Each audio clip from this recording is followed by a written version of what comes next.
What's up? How you guys doing? Namaste, alafia, assalamu alaikum.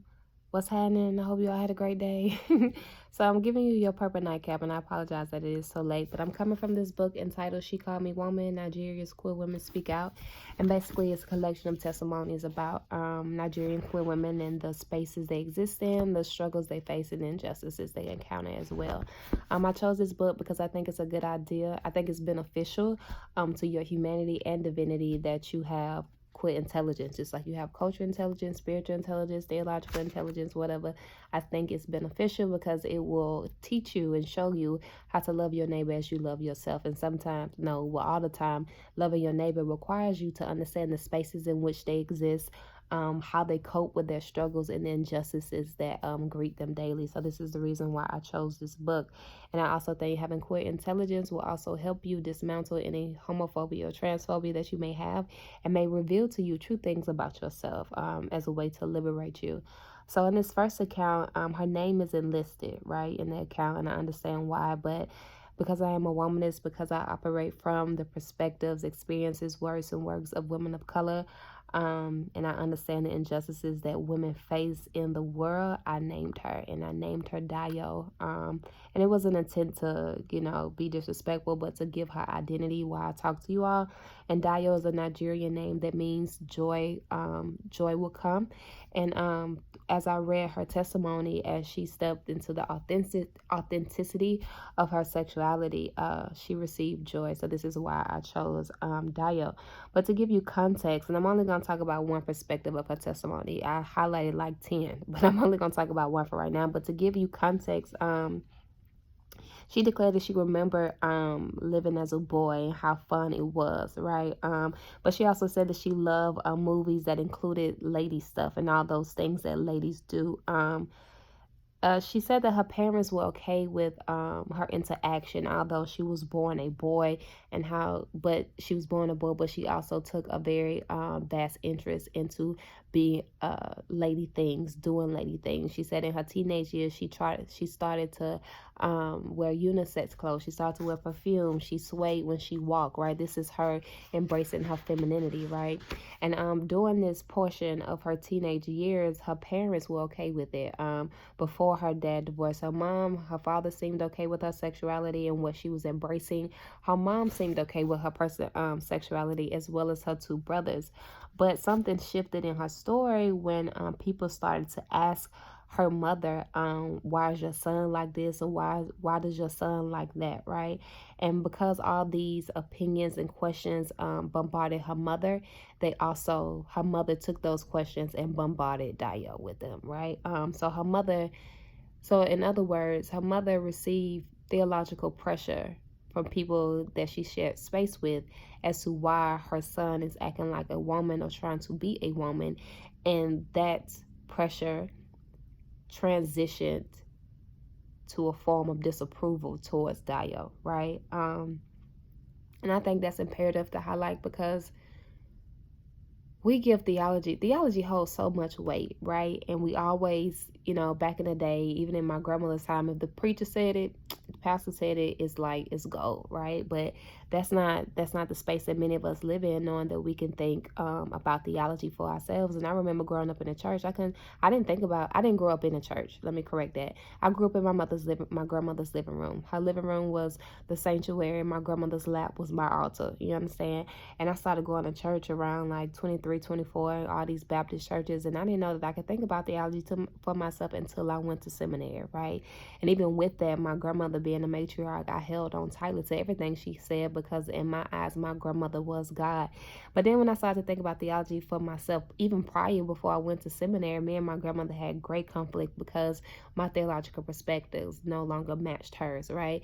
So theology influences us so much that we should be cautious about who we allow to feed us and the perspectives that we take in, because they can cause great harm to those that we surround. Just like as Dio's mother was bombarded with all these theological questions and curiosity about Dio, that reflected on Dio in a negative way, and it caused her great harm, right? But even her body started to change. She testifies about how her voice started to go to a higher pitch and her brother's voice deepened. Um, right? And she also talks about at the age of 16 how she started battling with depression because her body was changing, right? That's for one. And then she was trying to figure out who she was, right? And I recall in her testimony where she said that somebody gave her a newspaper, and the newspaper had a story in it that revealed another woman that had transitioned. And through that newspaper, she received confirmation. She was saying, yes, this does happen, right? I'm not the only one. And in 1984, she said that, is it not? Yes, 1984. It was a book on Oprah entitled Middlesex, right? So all these little, not little, but confirmations she got from the newspaper from watching the Oprah show about a book entitled Middlesex that was specifically talking about transgender persons, right? These were her confirmations, right? But she makes a statement in her testimony that I want to read, and I quote, "I was fighting with external pressure, and at the same time, I was trying to know who I was, what was happening with me. Was I gay or was I a woman? I was afraid of acting on my sexual impulses because I knew I was attracted to men. I was trying to know myself and get through the confusion and conflict. My mind was going, no, I am not gay. I am a lady. No, you are gay. How else?" She was saying, I'm sorry. She said, no, I'm not gay. I am a lady. No, you are gay. How else? And I thought my case might be more than just that there must be something else. But at that point, I was trying to know, trying to understand, trying to find me, right? She said she was trying to find me. And regardless of how you identify sexually, we're all in the process of finding who we are. Like as we grow, as we navigate life, as we dive deeper into God and we grow spiritually, we are learning new things about ourselves, right? We may have a foundational core, but throughout life, little things will be added on to that core. And when she said she was trying to find me, we are so much alike than we are different, right?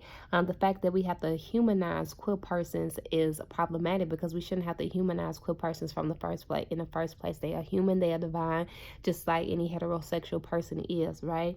And the fact that heterosexual people think that queer people are less than speaks about heterosexual privilege and the power of heteronormative behavior, right? Which is detrimental to anybody that does not fit in that norm, right?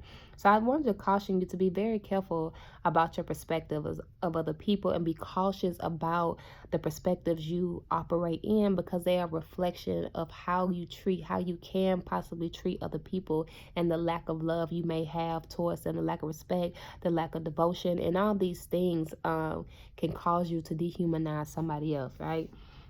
But I thought that was a powerful statement that her saying, even though she had these confirmations, even though she started out with her mother's love and approval of her brothers, and although that transitioned into something that she did not realize anymore, something that made her question her worth, and although she received this newspaper and read this book, and saw this book on Oprah, she still struggled. She still had confusion and conflict about who she was. She declared she was trying to find herself. She was trying to find me.